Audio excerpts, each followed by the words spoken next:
Early one morning, sunlight streamed through the forest where the Buddha sat beneath a sprawling Bodhi tree in tranquility. The air was alive with birdsong, and the disciples formed a circle around the Buddha, eager for his wisdom. Among them, an unfamiliar figure emerged from the trees. A farmer with furrowed brows and clenched fists. He stomped toward the Buddha, his footsteps heavy with anger, startling the disciples with his aggression. "Your teachings have disrupted my life," the farmer roared, his voice trembling with emotion. "My son has abandoned our fields to follow you." The disciples exchanged uncertain glances, unsure of how their teacher would respond to this sudden intrusion. The Buddha remained still, his expression unmoved, like a calm ocean resisting the fury of a storm. His gaze met the farmer's eyes, steady and compassionate, without judgment or hostility. Silence hung in the air, amplifying the tension. The farmer, growing frustrated, demanded, "Do you have nothing to say for yourself? Have you no shame for what your teachings have caused?" After a pause, the Buddha spoke gently, his voice carrying the soothing calm of water trickling over stones. "Tell me, if someone offers you a gift but you refuse to accept it, to whom does the gift belong?" The farmer hesitated, caught off guard by the question, his anger momentarily abating as he pondered the answer. "It belongs to the one who offered it," the farmer admitted reluctantly, his voice quieter now. The villagers shared their tragedies and their resilience, a tapestry of sorrow woven into every corner of life. Exhausted, I returned empty-handed to Buddha, my heart fuller than before, though still aching with untamed pain. "Then my anger remains with me?" the farmer asked, his tone softening, the edges of his fury beginning to dissolve. The Buddha's serene smile was like the first rays of dawn breaking through a dark night. "You are correct," the Buddha replied, his voice as steady as the earth beneath them. "Anger is a burden carried by the one who creates it, not by the one to whom it is directed." Ananda closed his eyes, absorbing the wisdom that resonated like a balm upon the restless conflict within his soul. Buddha shared a tale of a merchant, driven by the quest to accumulate wealth to prove his success. "But my son has left his duty behind," he protested weakly. "He should stay and work the fields with me, as he has always done." The Buddha's gaze remained unwavering, and he gestured toward the farmer to sit among the disciples. "Let me share a story," the Buddha offered, his voice infused with quiet strength. "There was once a man who planted a seed in fertile soil. He nurtured the seed with care, ensuring it received sunlight, water, and protection from harm. When the seed grew into a mighty tree, its branches reached toward the sky, and birds nested in its shade. Though the man tended to the seed, he did not dictate its growth nor limit its reach. The tree's purpose was to fulfill its own destiny, not simply serve the one who planted it."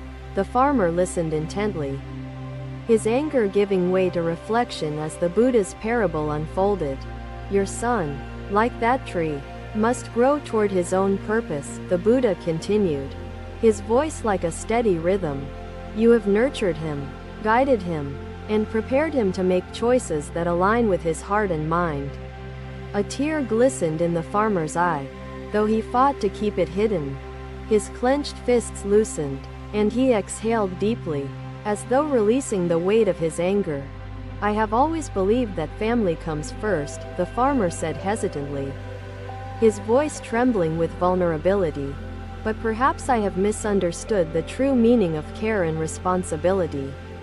The Buddha nodded gently, acknowledging the farmer's moment of clarity. "Care is not control," the Buddha said, his tone unwavering yet kind. "Responsibility is not restriction. True love allows others the freedom to discover their path." The farmer lowered his gaze, overwhelmed by the magnitude of the lesson.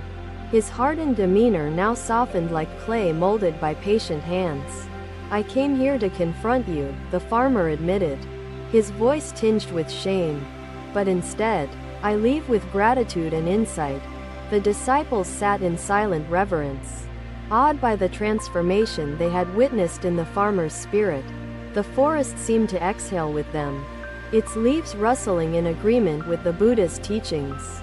"May your anger turn into understanding, and your burden transform into peace," the Buddha concluded. His hands pressed together in a gesture of compassion. The farmer bowed deeply, his body trembling with emotion, and left the gathering with a renewed sense of purpose. The disciples watched him disappear into the forest, their hearts swelling with admiration for their teacher's wisdom and grace. Though the farmer had entered the circle with rage, he departed with reflection and humility, carrying the seeds of change sown by the Buddha's words. For in that moment, the lesson was not merely for the farmer, but for all who listened: the disciples, the birds in the trees, and even the forest itself. Another day, another gathering formed around the Buddha as the morning sun cast soft light through the canopy of trees. The disciples, seated in quiet contemplation, watched as a beggar approached from the distance, his steps weary yet determined. His tattered clothes fluttered in the breeze, and his eyes reflected years of hardship and longing. The beggar knelt before the Buddha, his voice trembling as he spoke. "Great teacher, I come to you with empty hands and a heart burdened by suffering." Sujata bowed deeply, gratitude flowing from her heart for the wisdom guiding her toward inner peace. The Buddha extended compassion, inspiring his followers to meditate on impermanence and the liberation found within its embrace. "Tell me," the Buddha said, his voice like a gentle stream, "what is it that you believe you lack?" The beggar sighed deeply, his shoulders slumping under the weight of his despair. "I lack everything," he replied. "Food, wealth, health, happiness, all that others possess and I desire but cannot obtain." The Buddha listened silently, his eyes observing the beggar with unwavering compassion. "And what is it that you hold in your hands?" he asked, gesturing toward the beggar's open palms. The beggar looked down, confusion crossing his face as he replied, "I hold nothing, teacher. My hands are as empty as my life." The Buddha smiled gently, his voice soft yet resolute. "Then your hands are free," he said, "free to give, to create, to embrace the present moment." The beggar stared at his hands, his brow furrowing as he struggled to grasp the Buddha's words. The disciples leaned forward, sensing the profound lesson unfolding. "You see lack because you compare yourself to others," the Buddha continued, his tone unwavering. "But comparison blinds you to what you already possess." The beggar's eyes filled with tears, though he tried to hide his vulnerability. "What do I possess, teacher?" he asked, his voice breaking. "I have nothing of value to offer or cherish." The Buddha gestured to the forest around them, its leaves shimmering in the sunlight. "This tree gives shade to all who seek it, without asking for anything in return," he said. "Its purpose is not diminished by its simplicity, nor does it envy the mountains or rivers." The beggar's gaze followed the Buddha's hand, his expression softening as he absorbed the analogy. "You possess the ability to act with kindness, to see beauty, and to find peace in simplicity," the Buddha explained. "These gifts are more precious than gold or jewels, for they cannot be taken away by time or circumstance." The beggar's tears flowed freely now, his heart touched by the truth in the Buddha's words. "I have lived my life believing I was destitute," the beggar confessed, his voice trembling. "But now I see that I have been blind to what truly matters." The Buddha nodded, his serene smile like the first light of dawn dispelling the darkness. "Destitution is not the absence of wealth," he said, "but the absence of gratitude for the wealth within." The disciples murmured among themselves, moved by the profound simplicity of the lesson. The beggar, his face wet with tears, bowed deeply before the Buddha. "How can I repay this wisdom you have given me?" he asked, his voice filled with newfound humility. The Buddha's reply was as gentle as the breeze rustling through the trees. Share it with others. He said, let your life be a testament to the power of gratitude and the richness of simplicity. The beggar nodded, his heart swelling with resolve, and stood to leave. As he walked away, his steps seemed lighter, as if the weight of his suffering had been lifted. The disciples watched him go, their minds turning over the lesson they had just witnessed. The forest seemed to hum with the energy of the truth revealed, its natural beauty a reminder of the Buddha's words. The Buddha, seated under the Bodhi tree, closed his eyes in silent reflection, his presence a beacon of peace. For the beggar, the encounter was transformative, marking the beginning of a new chapter in his life. He carried the Buddha's teachings with him, like a flame lighting the way through the darkness. And for those who listened, the lesson was a reminder that true abundance is not found in possessions but in the richness of the spirit. Another day, another opportunity arose for the Buddha to share his wisdom with those seeking guidance under the forest's canopy. The disciples gathered in a semicircle, their eager faces turned toward their teacher, awaiting the gentle cadence of his voice. From the distance, a figure emerged, a well-dressed scholar, clutching scrolls and wearing an expression of skepticism and pride. Master, he began, his voice trembling, I am overwhelmed by anger. Buddha studied the man, his gaze serene and thoughtful. Your teachings, though intriguing, lack logic and rigor. The disciples exchanged uneasy glances, sensing the tension in the air. But the Buddha remained unshaken. His eyes softened as he gestured toward the scholar, inviting him to sit. Come and rest, the Buddha said gently, his voice like the cool breeze of early morning. Let us reflect together on the questions that weigh upon you. The scholar hesitated, his pride momentarily flaring, but curiosity compelled him to accept the invitation. He seated himself among the disciples, his posture erect and his scrolls carefully placed beside him. If you truly seek to convince me, the scholar declared, you must provide evidence that aligns with reason and intellect. The Buddha inclined his head slightly, his serene expression unwavering. He reached for a small earthen bowl filled with water and held it out to the scholar. Take this bowl, the Buddha instructed, his voice steady, and carry it to the stream nearby without spilling a single drop. The scholar frowned, puzzled by the simplicity of the task, yet unwilling to question the teacher's intent openly. He stood, accepting the bowl, and began his cautious journey toward the stream. With each step, his focus narrowed, his attention fixed solely on keeping the water steady and intact. As he walked, the scholar became aware of the world around him, the rustling leaves, the soft call of birds, the scent of blooming flowers. Yet, he did not pause to admire them, for his thoughts were consumed by the challenge before him.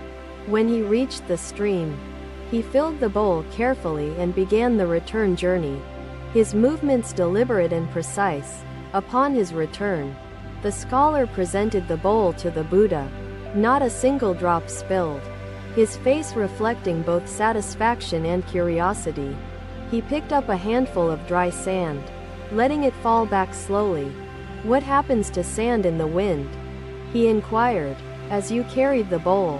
What did you observe along your path? The scholar hesitated, recalling the fleeting impressions of the journey. I noticed the beauty of the forest, the songs of birds, and the fragrance of flowers, he admitted. And yet, the Buddha continued, his tone gentle, your mind remained fixed on the bowl, oblivious to the fullness of the moment. The scholar's brow furrowed as he considered the Buddha's words, his pride giving way to the stirring of understanding. You mean to say my focus blinded me to the journey itself? He asked. The Buddha inclined his head slightly, his serene expression unwavering. Doubt and ego are like the bowl you carried, he explained. They consume the mind, obscuring the richness and beauty of the present moment. The disciples listened intently, their faces reflecting the depth of the lesson unfolding before them. The scholar, humbled yet still searching, pressed on. But how does this relate to your teachings, Gautama? He inquired, his voice softer now. The Buddha gestured toward the forest around them, its vibrant life a silent testament to his wisdom. The mind, when free of doubt and ego, becomes like this forest, the Buddha said. It perceives the interconnectedness of all things and finds peace within itself. The scholar lowered his gaze, his hands resting on the scrolls that had once felt so weighty and essential. I have spent my life seeking answers in the words of others, he confessed, his voice trembling. Yet, here in silence, I find clarity I never knew I needed. The Buddha's smile was like the rising sun, warm and unwavering. Truth cannot be contained within words or measured by intellect alone, he said. It must be experienced directly, like the coolness of water or the fragrance of a flower. The scholar bowed his head deeply, his pride crumbling like leaves before the wind. I see now that my arrogance blinded me to the essence of your teachings, he admitted. Will you allow me to remain among your disciples and learn from you? The Buddha extended his hand, a gesture of acceptance and compassion. All who seek the path are welcome, he said, his voice carrying the weight of unwavering love. May your journey be one of reflection and awakening. The disciples watched in reverence as the scholar, once full of doubt and ego, sat among them with newfound humility.